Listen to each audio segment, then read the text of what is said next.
All right, welcome everyone. Thank you all for coming today to this fireside chat with our esteemed guest, current U.S. Senate candidate Michelle Ferrigno Warren. Good morning. And again, thank you for being here. If you haven't been to one of these conversations with Colorado's 2020 U.S. Senate candidates yet, we started this series back in November with the aim of facilitating an informative dialogue about the future of our state and issues that relate to our students. We've extended invitations to all candidates and look forward to hosting them in the coming weeks. So let's dive in. A former public school teacher, Michelle Ferrigno Warren founded Open Door Ministries in downtown Denver to address poverty, addiction, and homelessness throughout social programs. She has championed critical issues including immigration, mass incarceration, and education through various advocacy roles. Her book, The Power of Proximity, Moving Beyond Awareness to Action, details her journey towards civic engagement and activism. Today's conversation is an opportunity for candidate Ferrigno Warren to answer some questions about her positions and how they will affect the future of Colorado as she pursues a seat in the U.S. Senate this year. At MSU Denver, we take seriously the value of exchanging ideas and recognize the importance of open dialogue. And as one of the leading public institutions in our universities in Colorado, I'm proud to say that our students are more politically engaged than their peers.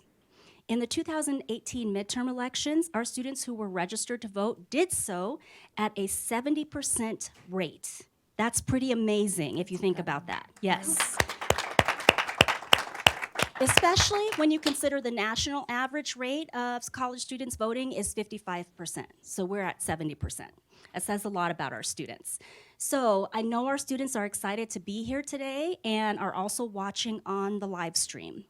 Joining us today, leading the question and answer question and answer, our student is student Derek, and also myself. So we will be going back and forth and answering the questions. Before we get started, let me explain the rules here, or the format. Questions were solicited in advance from students and attendees. So while we won't have a live Q&A, we did get dozens of fantastic questions to choose from, and we'll cover a wide range of issues. We'll start with a 5-minute opening from U.S. Senate candidate, and Ferrigno Warren, and she'll also have the opportunity to give a 5-minute closing remark as well. So again, thank you for being here. I will now turn it over to you for your opening remarks. Well, good morning, and thank you for having me. It is so good to be on the Auraria campus. I was sharing with our moderators that I actually went and got my master's here. So I was at night school when my kids were little, studying at the School of Public Affairs, and got my master's in public administration. I wanted to really understand and study and focus on public policy formation and multi-sector collaborations. I'm an idealist. I actually believe that we can move good public policy forward if we create a big enough table where everyone's voice is invited and that we can shape what we want to see happen together. So it is good to be back on the campus. A lot has changed since I walked on the campus back in the early 2000s, and it is exciting to even look out and see much of what I saw, which is a very diverse student body. Right? Diverse in age and gender and culture, so it's good to be here with you this morning. I'm Michelle Ferrigno Warren, and I am excited to have been running for the U.S. Senate race here in Colorado this last 6 months or so. It wasn't something that I ever thought I would do, and it actually took 2 years of people inviting me and encouraging me and instigating conversations for me to finally say, you know what, I think I'm going to do this. I need to do this. I need to do this for the issues that I feel very passionate about, for the work that I've been doing. This is just an extension of it, and also for women. And I'll tell you a little bit more about that, because I never thought that I was going to get into politics. And the last 10 years, I actually have been working at a national level, living in Colorado, working at grassroots in the state of Colorado and many other states, but taking grassroots concerns to the federal level and to work with congressional offices, regardless of party, to try to work on some of our country's most pressing issues. And immigration reform is definitely one of them, but also criminal justice reform, education equity, and many of the issues that would create inequity in our communities today. So I didn't realize that I was going to do that, because when I left college, I did. I was a teacher for a few years. I was a teacher in a school in Dallas. I was a 7th grade math teacher. I don't know if y'all remember 7th grade, but God loved the 7th grade math teachers. Oh my word, hormones on feet. But anyway, I did that for a few years. I taught in a school in the projects, and it was a really eye-opening experience for me. I come from a very privileged background, and I wanted to make some definite intentional choices out of college. I moved to an all-African American community, and I taught in 7th grade math in the projects, and I wanted to be a student of our community. Sure, I came to teach math, but I knew I had a lot to learn about life and the beautiful diversity that life has to offer. Was there for a few years, came back up to my home state of Denver, which will be almost 24 years ago, to start a home for homeless teen girls right alongside East Colfax. So Colfax and Marion, if you take Colfax and go east, 1 block east of Downing, started a home for homeless teen girls, lived there with my husband and my new baby, and then the next year, he and I started a community development corporation called Open Door Ministries. And we wanted to be able to really address some of the social injustices and issues that were facing our community, and felt like nonprofit community development was where it was at. And I loved it. I loved walking alongside people. I loved walking alongside my community. But what I learned pretty quickly was social justice programming can only go as far as the systems that will allow people and communities to thrive. And so in my culture, it was like, don't get too political, don't mess with that. And I thought, you know what? I'm a person of deep faith and conviction. I've been taught to love my neighbor as myself. And there's no line that you don't cross on behalf of your neighbors. And so I started to work my way into advocacy and organizing. And that's when I realized I was in over my head. I was like, this math degree, this music degree, I've done a lot of things with it. But public policy advocacy, now I'm asking for too much. And that's why I started to go to night school. I put my husband would take care of the little kids, was here a couple nights a week, and worked to get my master's so that I really could be equipped to help my community. I never thought I would launch into a national federal policy career, because it really started with more of a humble beginning. And immigration is an important issue to me, because for 23 years after I did at home, I moved to a house at the corner, basically the corner, 2 blocks shy of the corner of Federal and Alameda. If you know Federal and Alameda, you'll know that almost 80% of my zip code is Latino. And you can't be a good neighbor and hang around at the parties and jump in the brinca-brincas and, do life with T-ball and all of the different things that life and community have to offer and say, I care about you, but I don't care about immigration. And so I began to realize that I needed to get very involved. I needed to join my neighbors and friends. And that's really what launched me into getting involved in politics, because I realized that that public arena has the most power to do the most amount of good. Now, my husband's still at the nonprofit. There's still a lot of efforts. I think we need everybody. But the things that I've learned and the things that I've done, especially at the federal level, of not only offering policy expertise, but also the ability to build coalitions. And I'll end with this. I'm a Democrat. I'm a proud Democrat. But there's a raw truth that anybody who's in a party needs to understand. That if we're going to face the 21st century challenges that we have, immigration reform is being one of them, but climate, it is a crisis. And the inequities and the lack of opportunities through education, healthcare, affordable housing, I could continue on and on and on. Here's the truth. We can't go it alone. We are going to have to put leaders in place that know how to build bridges with people who do not look like them and who do not think like them. We need to reverse this culture of angry partisan divides and allow respect to rule the day. I am never discouraged when Congress doesn't get along. I'll say it again because people are like, what? That makes me so mad. I am never discouraged when Congress doesn't get along. What infuriates me is when Congress won't get to the table. Because they're supposed to be representing a diverse body, a diverse country. Of course they're not going to get along. But when they don't come to the table, they're not representing us, they're not bringing our issues, and nothing gets done.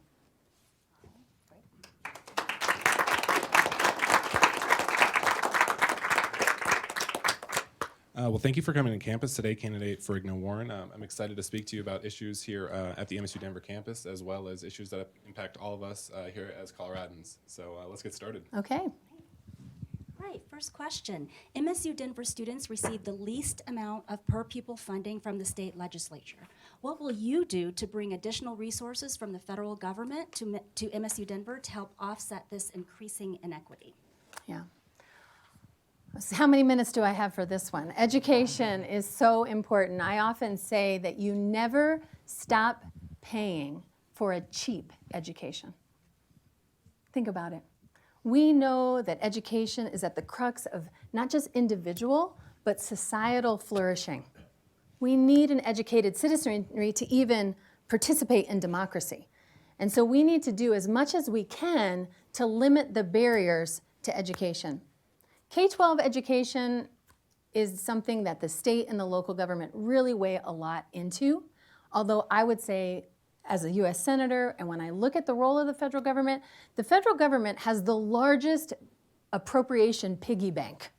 And I don't think they do enough to fund K-12 education, their students, their staff, and their infrastructure. Now, getting to higher education, there's actually quite a bit that the federal government can do that, as a senator, I would like to see. One is to limit the barriers to higher education. Now, of course, I want to see an increase in Pell Grants, and I could kind of list some of those. But what is troubling is sort of those barriers, these ideas that it's not for me. I don't know if you know, but in 2018, $2.6 billion of FAFSA funds, and you all know what FAFSA is, $2.6 billion of FAFSA funds went unused simply because people didn't apply.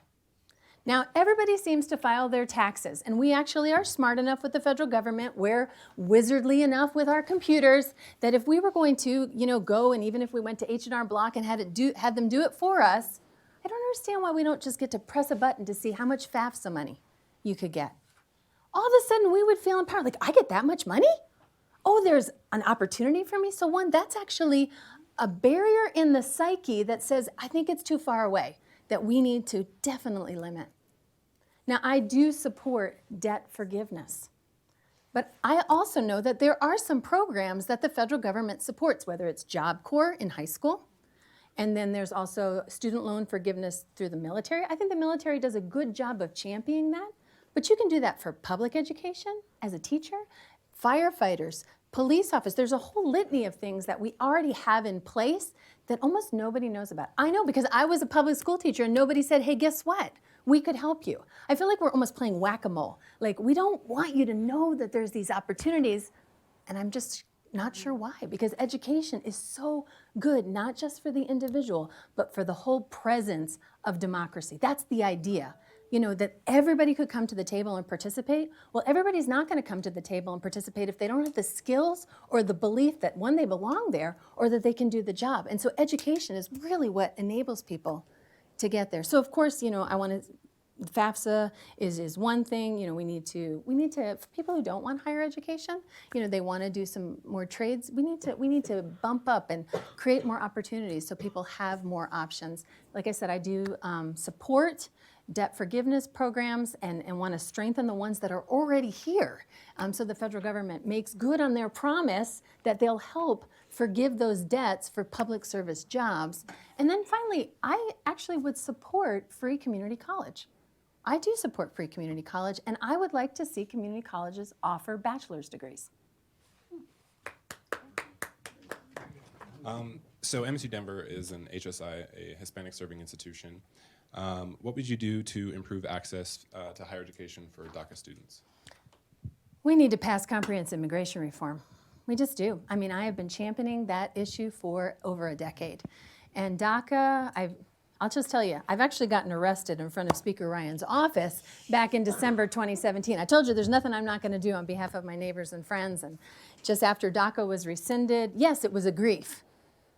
But it was a grief that propelled me to say, you know what, as publicly as we can, as leaders, we need to stand against the Trump administration and what he has done, and we need to be for something. And so I'm going to continue to fight for immigration reform. The reason I don't want to just segment out DACA is because dreamers would have a path to citizenship if we had comprehensive immigration reform.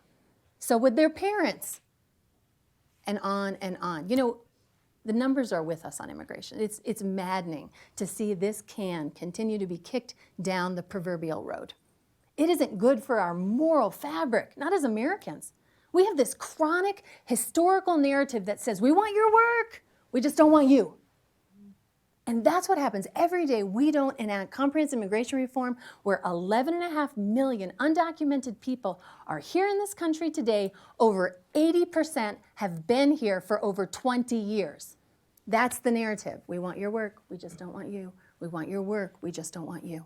We have to enact comprehensive immigration reform. We need to create a path forward for undocumented immigrants that include dreamers. I was a part actually of working on ASSET back when it was an idea and on the organizing side, so much so that when Senator Angela Jaron from Pueblo decided she was going to come up and sponsor the bill, she didn't decide, she got put in place, and I was so grateful to meet her. I met her at a breakfast on her second day in office.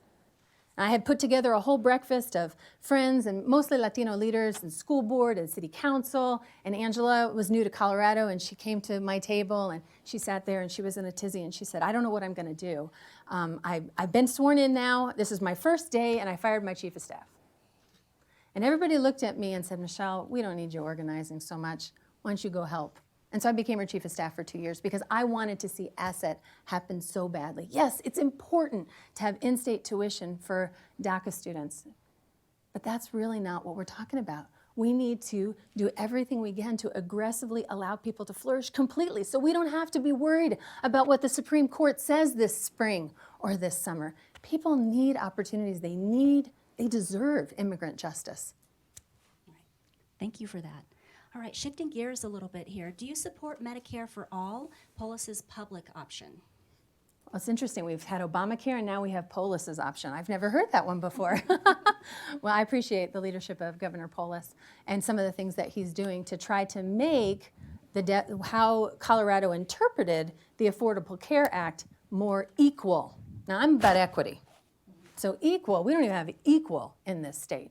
Our state was redlined. It's interesting because when Democrats had the House, the Senate, and the governorship, they still redlined the state of Colorado and said rural communities and mountain communities are going to pay 40% more in health care premiums than people along the Front Range. So I appreciate what Governor Polis is doing because he's trying to get those premiums down. I know I've heard that about 20% he wants to continue to make those equal. So I applaud his efforts because that's not hard. That's not easy to do, rather.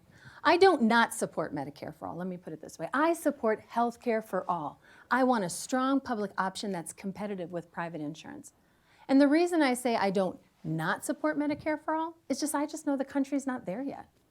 And so I want to start with where we are and move them to what's good and right. So the healthcare system in our country is robbing us.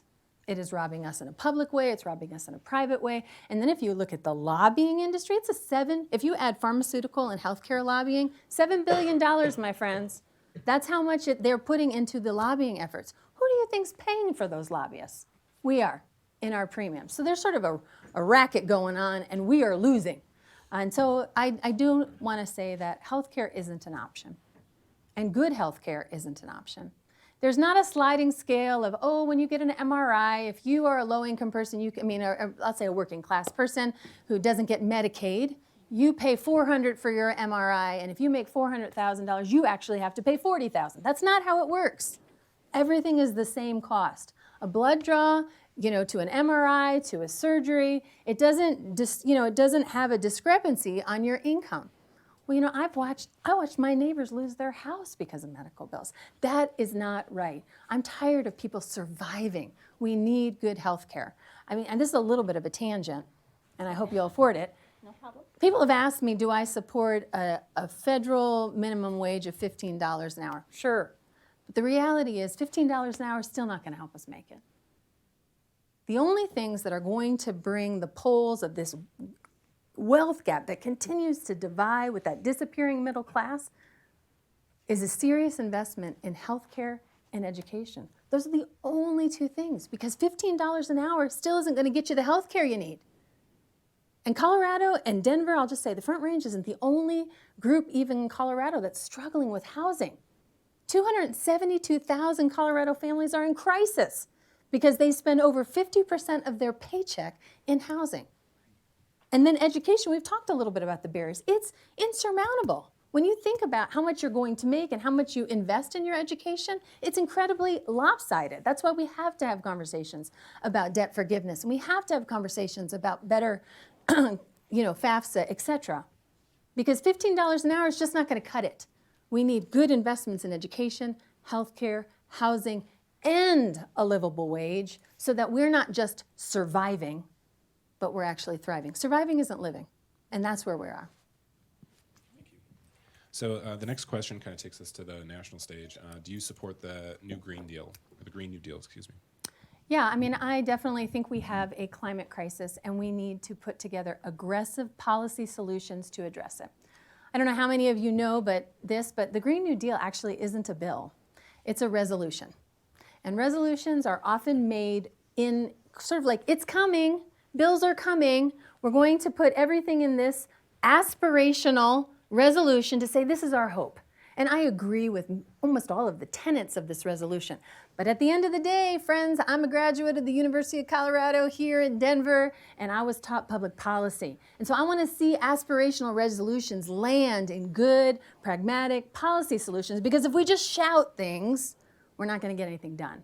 So that's why that's my number two legislative priority, is transitioning our energy economy to address the climate.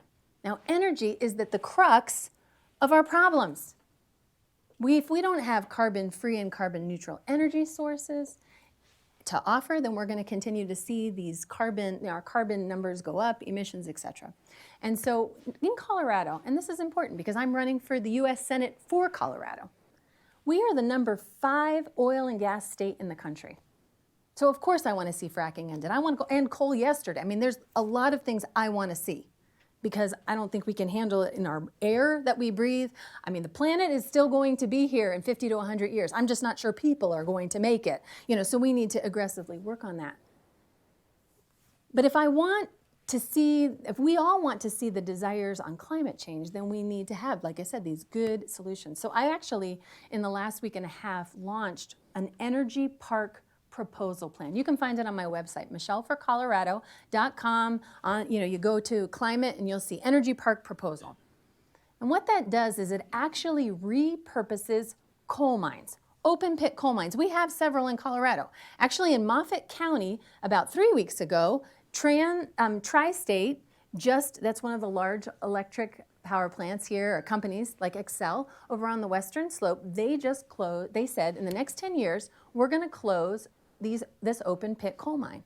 Now, I don't know if you remember, but the Trump won on this idea, I'm never going to close coal mines. That's disaster for climate. We have to end coal immediately, but we have to transition with justice, and that can't just be a phrase. What does transition with justice actually look like in a solution? So my energy park is much like an industrial park where you have many different forms of energy that will provide jobs in the community where that coal mine was, replace the energy sources of coal with clean, carbon-free, and carbon-neutral energy sources, and we'll be able to get where we need. So I'm very concerned about our climate, and I want to see resolutions like the Green New Deal land and actual pragmatic solutions so that we don't continue just to divide ourselves in partisan phrases, but that we actually come together and address the needs of our planet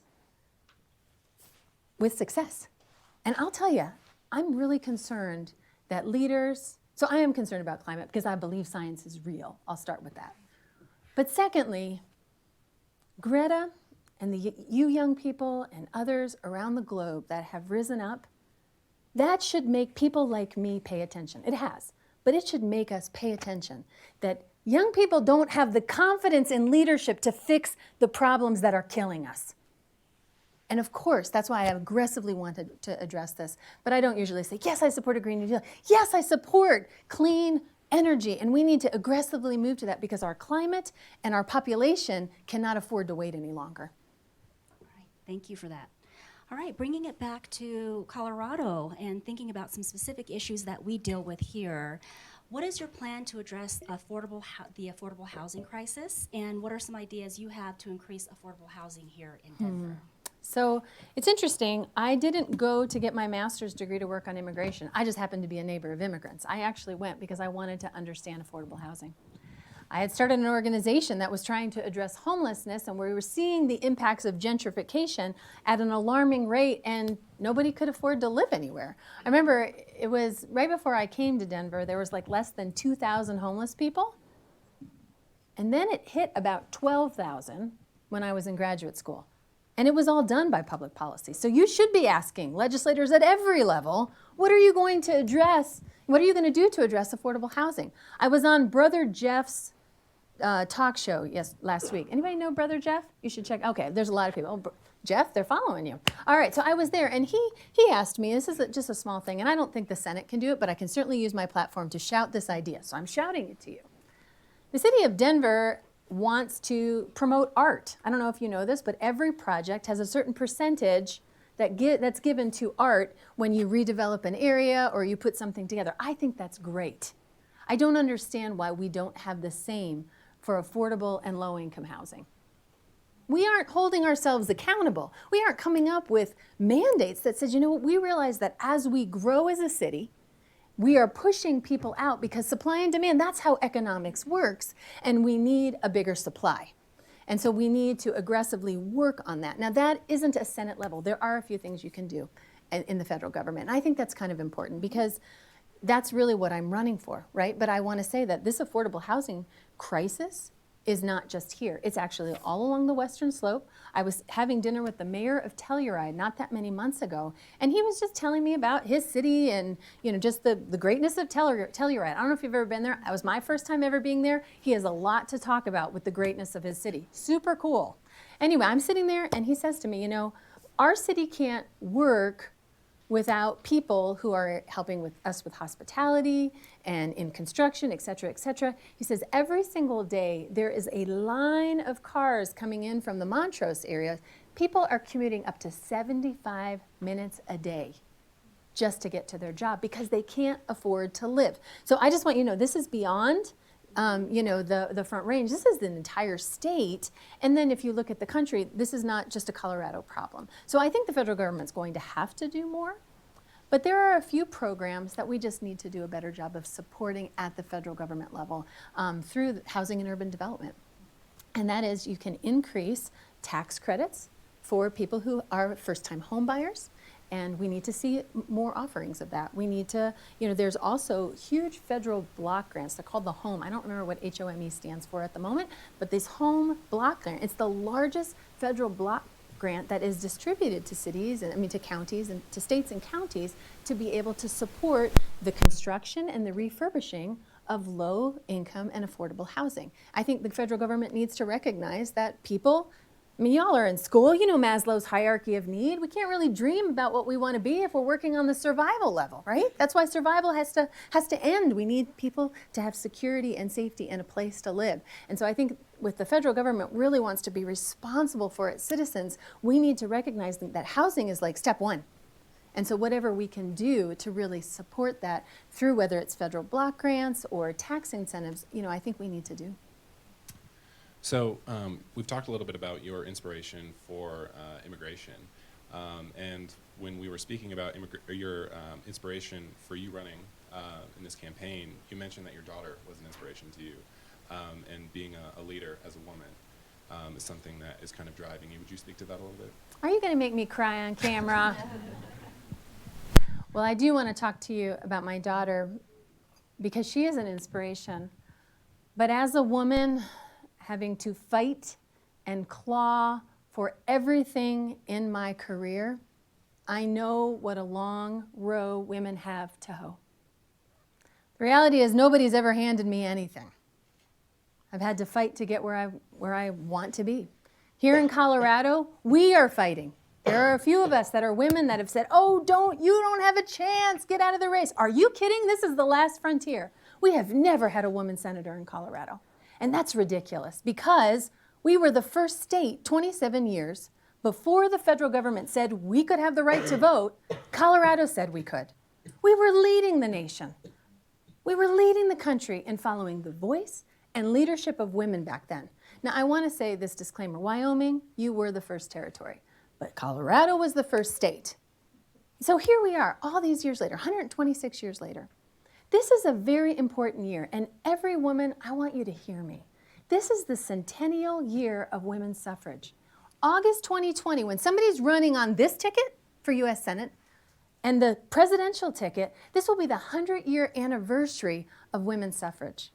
When I think of where I'm able to get, sure, I've clawed and I've scraped, but hundreds of years ago, I stand on the shoulders of the women who have come before me. The ones like Diana DeGette and a Hillary Rodham Clinton, and I spoke with Alice Madden, who was in this race, who had it easier than me. But I'm going back generations of women who offered their bodies, their reputations, their relationships, so that I could be where I am today. And you know what? We're still not here.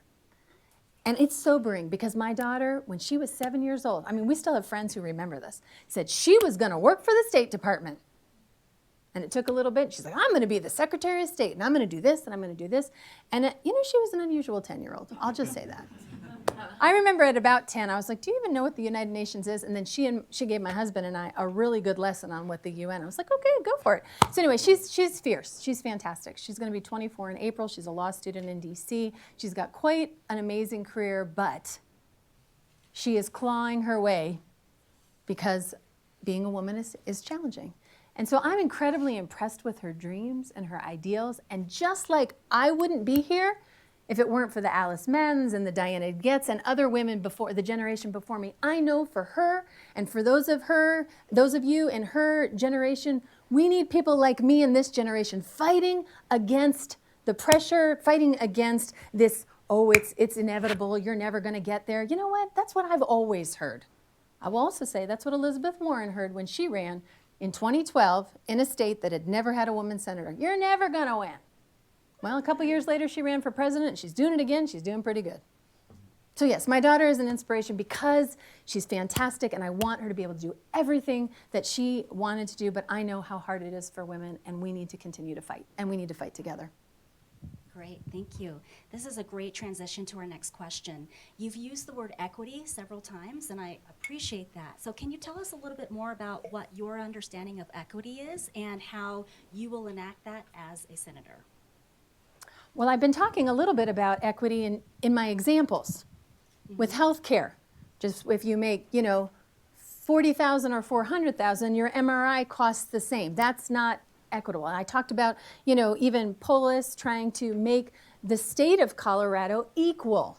I'm not about equality. I mean, equality to me is the bare minimum.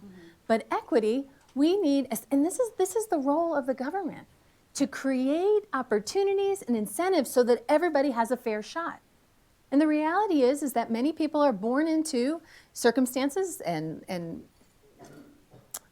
levels of income and education that they don't have the same leg up of people who have had generations and generations of lawyers, you know, from the East Coast and their family. So, you know, we need to make sure that we're doing whatever we can to reset the stage. So it's interesting because I said immigration, climate, now you're asking me number 3. My third priority is really trying to achieve equity. And I know I've already spoken about it, but I think the 3 main ways that we can work to create equity is through healthcare, education, and affordable housing. Those 3 are what is going to do it. You know, we have to enable people to have the reality is there's no such thing as a level playing field. There just isn't. I mean, I was talking about being a woman. I'm glad I'm a woman. I'm a lot stronger because I'm a woman and I know how to fight. But, you know, I have had fewer opportunities than my husband. That's just the way it goes. And so when you look at equity, it's just like, okay, well, if you were born a woman, you have fewer opportunities, then we need to do what we can to give her a little bit more leg up. That's usually not how it happens. You know, so when I'm talking about equity, is just recognizing, being honest with what's really going on and saying, you know, it's not just all about my bootstraps and my hard work, but it's about what I was born into, and will you help me create opportunities so that I can be at a peer level with people who have had generations of wealth, generations of education, generations of opportunity. What is your take on legislation affecting women's reproductive health? Yeah, so I'm a nonviolent peacemaker. Let me just start with that. So I don't like war, I don't like violence, okay? And I think the issue of abortion has always been a very hard, challenging one because I'm nonviolent, and I think of it as violent. However, I am a woman, I've had 4 I've had four pregnancies and only delivered 3, and so it's a very personal conversation for me as well. I would never use my personal, professional, political, social capital to try to reverse Roe v. Wade, even though I am a nonviolent peacemaker. That's actually a really big statement for somebody who's a nonviolent peacemaker. Because I know that without safe and legal abortion, we are going to have unsafe disaster. And I am concerned about the health of women. And so it concerns me to see any change.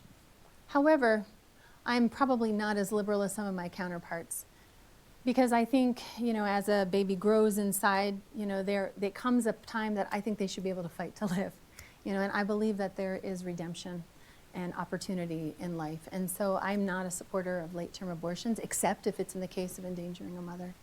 But I would be very concerned if we did not have safe and legal abortions.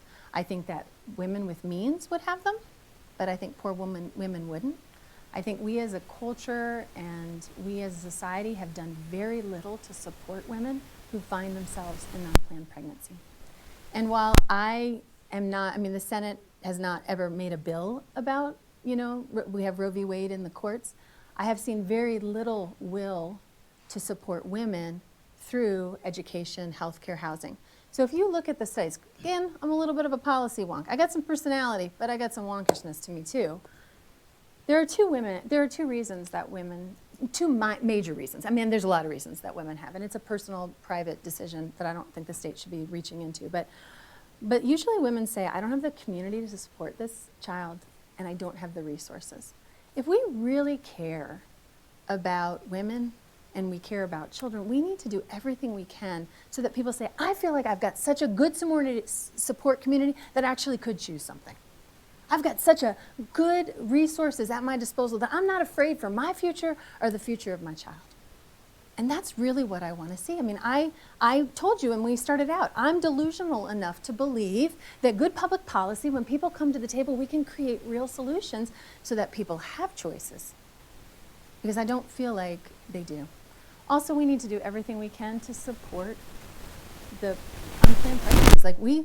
Not just the aftermath, but we shouldn't be finding ourselves in that way. We have seen the abortion rate continue to decline, especially in the last 8 years under the Obama administration, because there was such an aggressive hope and desire to help people have access to free contraceptives. We're seeing that number spike up under the Trump administration because he's decided, and his team of people have decided not to give women those opportunities. That's wrong. That's wrong. We need to help women. All right. Again, provided a great transition. So not really transition. Perfect. We get to talk about women. Yes. But staying on this topic of equity, and I appreciate your definition and your discussion about that. Can you tell us a little bit more about what specific policies you support when it comes to gender equity? We have 535 seats in Congress, and only 127 of them are filled by women. And it isn't because of a public policy. It's because of culture. Whether it's the culture of women not envisioning themselves in federal office and taking the brave steps needed to make it happen, or this idea that, women don't make good candidates and I'm not going to give them money, et cetera, et cetera. Those aren't necessarily policy things, those are cultural things. Those are real cultural things that we as women and those of you men who value the voice and leadership of women, we need to come alongside and do more that we can support. Sure, I think, there's a couple policies that we could do around campaign finance, that we could do with even public financing of elections. I haven't done a ton of research on it, and so I don't want to misspeak, but I sure am open to it. Because the reality is, in the race that I'm in, the two guys at the top, they've got money and the rest of us should drop out. Well, if you look at women in federal races, I'm not talking about local ones, federal races, we just don't get the money. And so maybe there are some policies that we can work. But something tells me that somehow they're going to be reoriented and, dark money will rule the day or something. So I think, there's the equity part about women. We can look at some campaign finance policies, but I don't know if that will do it. I think it's really going to be outside of the public policy arena of women supporting women, of us, changing the mindset and changing the culture of who we are and who we want to be. And so that's, I've already spoken quite a bit about education, healthcare, and housing, because those are really the three cruxes of equity. And typically, when you look at, people who don't have access, it's a majority of people of color. And so it's what I'm talking about, will help strengthen just representation for people of color as well, of course, with immigration reform. But I cannot think of, specific policies that would enable women to be in office outside of maybe campaign finance. I think we just have to work in our culture to really change the mindset of women representation. Because when you look at the law, there's nothing that says, well, you're a woman, so you can't do it. Kind of continuing the conversation about policy, what do you think the federal government should do about gun control? Something. Colorado, we know the intimate details of gun violence. In our schools, the theater shooting. When Walmart happened in El Paso, I feel like Colorado, if you probably had taken some type of poll of states, that we have a ton of empathy for that, right? Because of the tragedies of gun violence in our state, we are the #1 state for gun violence in schools. If you go on my website, you'll see things like closing loopholes, with background checks, no military grade weapons. I'm open to buybacks. I'm open to anything. I'm open to anything. But the reality is we've literally done nothing. Nothing. And when Senator Angela Harone and others in the General Assembly tried to do something, and all I had to do was just, magazines, like not so many bullets in a round, they got recalled because the NRA had so much money that they came into Colorado and funded this Push You Out campaign. Well, that is what's happening. We can't get justice because of the lobby industry like the NRA. That's the reason Cory Gardner still hasn't gone to STEM. Now, I'm going to tell you a couple intimate things. First of all, one, my family home is about a mile from Columbine. I know families that were impacted by that shooting that many years ago. I knew a family that lost their son. When the Aurora shooting happened, I had a couple of my interns that summer actually in the theater, in the big theater, but one actually in the theater and was a part of that carnage. It has still taken him years to recover. And last May, I was at my middle son, Alex's college graduation, flying back, and I knew that AP physics exams were happening in Colorado because my son had to come back from the graduation, take his AP physics exam, and my nephew was taking his. But instead of being able to take his AP physics exam, he was in a closet because he goes to the STEM school. I asked my son yesterday, do you get scared or nervous about being in school? He's like, I don't. I said, or do you not think about it? He said, Mom, I am always on guard. That's what it means to be a high schooler. So when I see that Cory Gardner won't even meet with the STEM families and that he won't lift a finger on behalf of our ability to be safe, not just in schools and in theaters, I just want him out.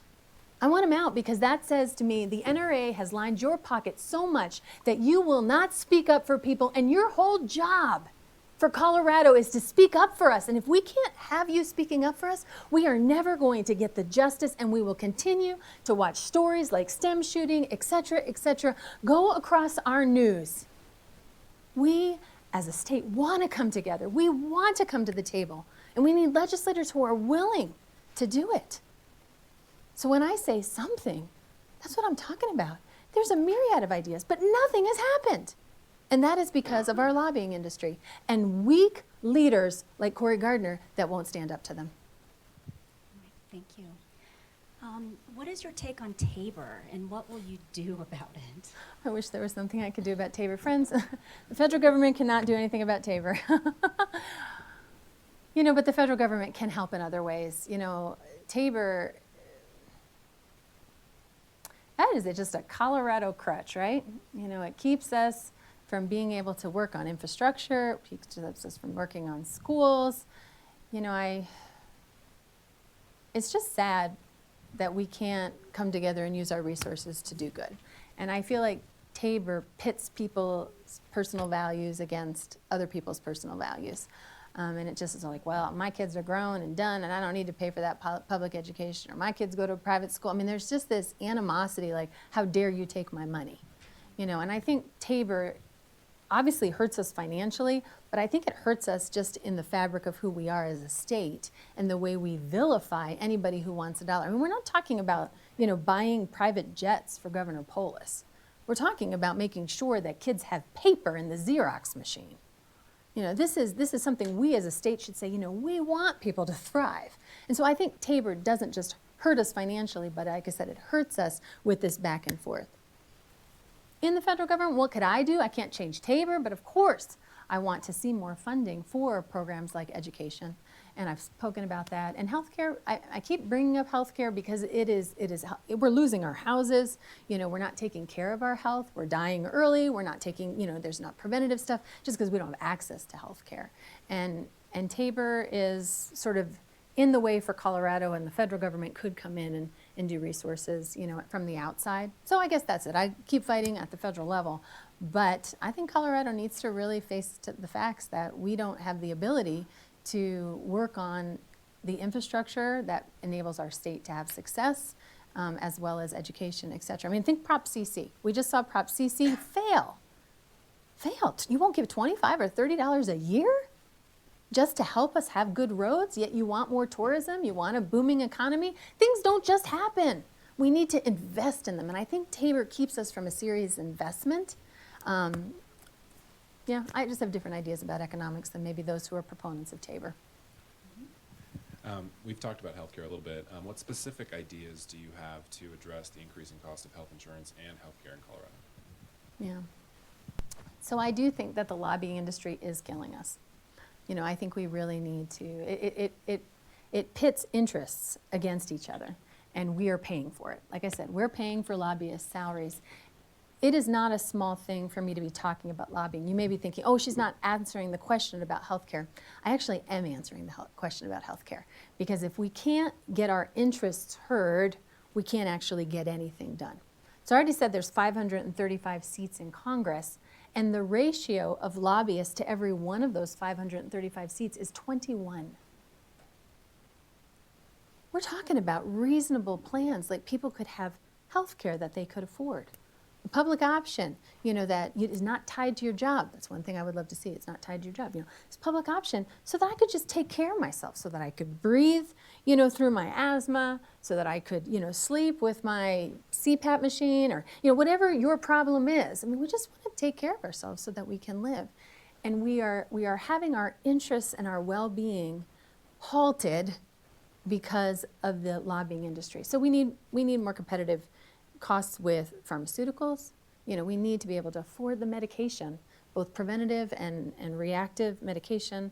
We need to pull, like I said, make it very competitive so that if you choose your private health care, the costs are driven down. But we need a public option that's reasonable. Right now, if you're a family of 4 and you make $25,000 and change a year, you can qualify for Medicaid. You can get what you need. That MRI, I don't even know if an MRI is $40,000. I'm just saying that. But, I keep using that. I probably should look that up. But, you can get your MRI and it'll be covered. That's good. We need to help people who are making less than $26,000.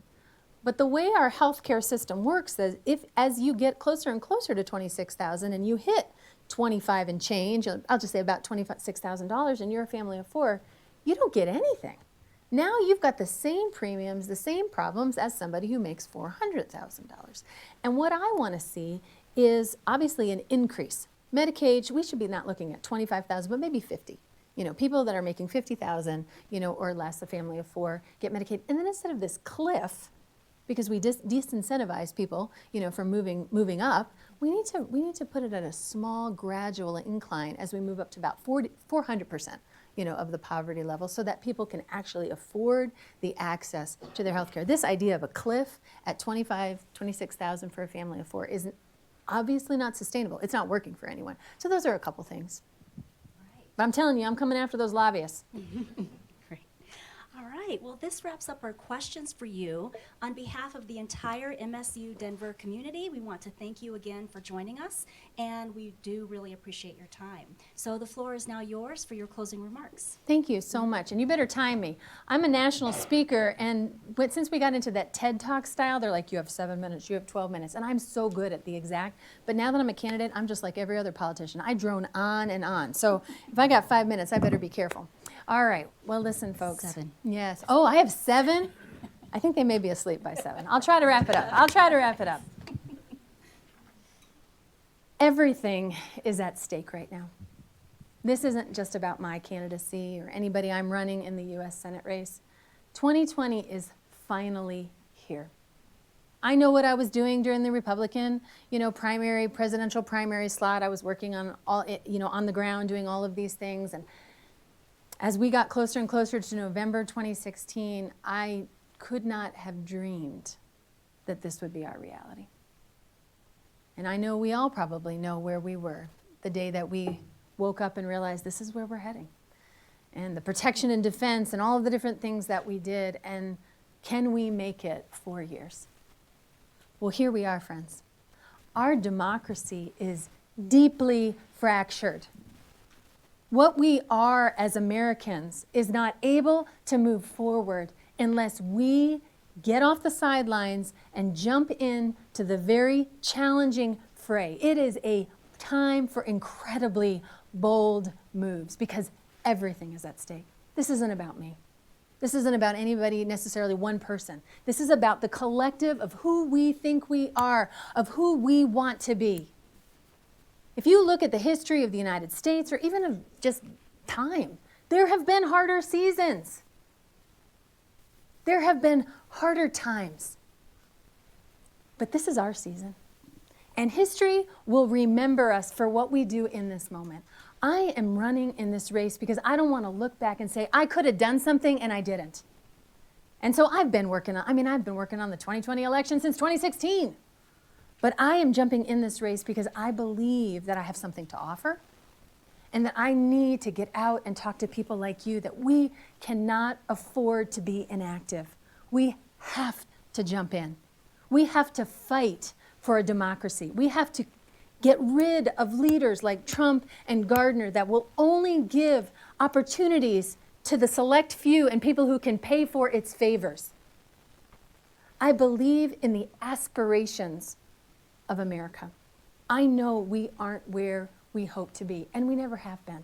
But when I say the aspirations, I think about our pledge, which I almost cannot say with getting tears in my eyes when I hit that phrase, indivisible, with liberty and justice for everyone.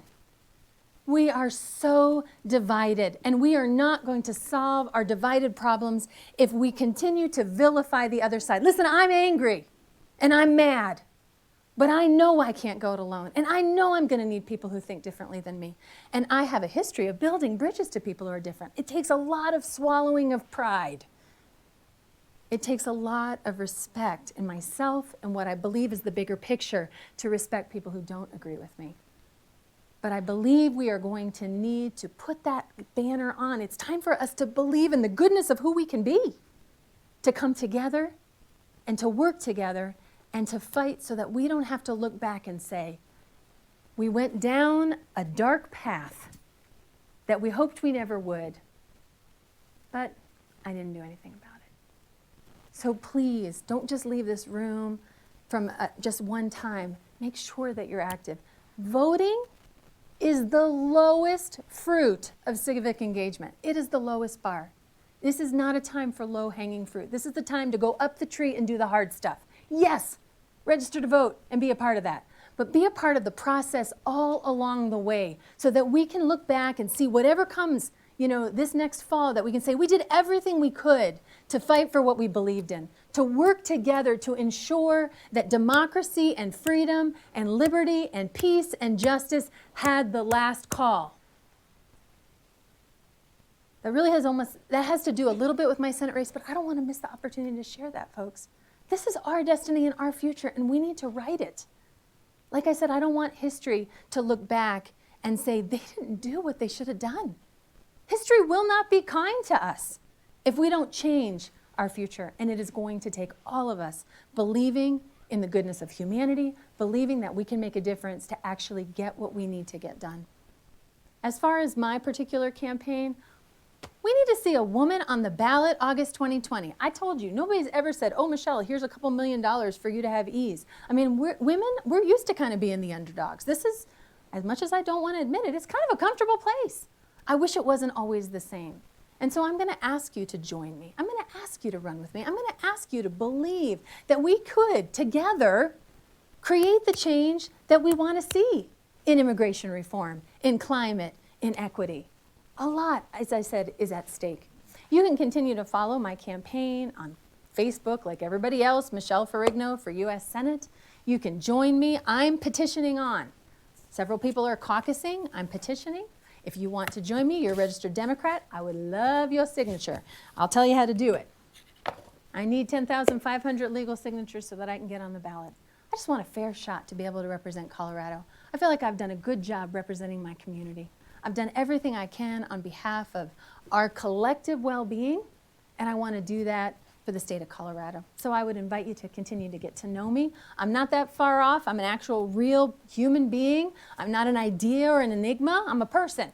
I'm a person, I'm a mom, I'm a wife, I'm a community member. I have some policy expertise. I've got some coalition building expertise. And I'll tell you at the end of the day, I got a lot of passion.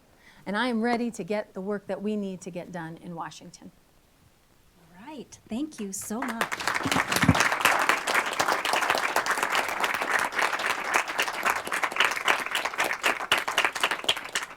And thank you all for being here.